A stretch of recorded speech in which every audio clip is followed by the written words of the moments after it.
Facebook uses your location to personalize what you see, like check ins and ads.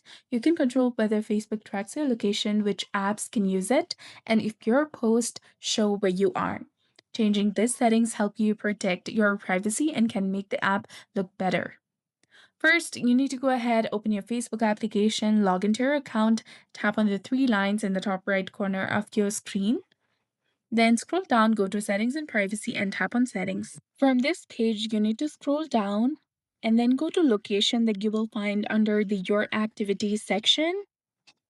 Then tap on Location Access, go to Location Services, and simply enable or disable the location access from here. And keep it turned off if you don't want ads based on your location. This stops Facebook from using your location to show your specific ads.